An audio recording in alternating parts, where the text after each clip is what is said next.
Hi,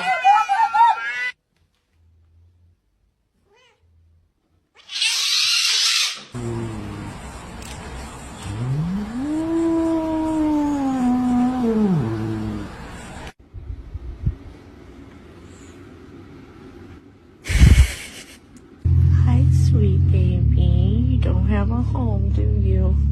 Uh-oh. Somebody's mad.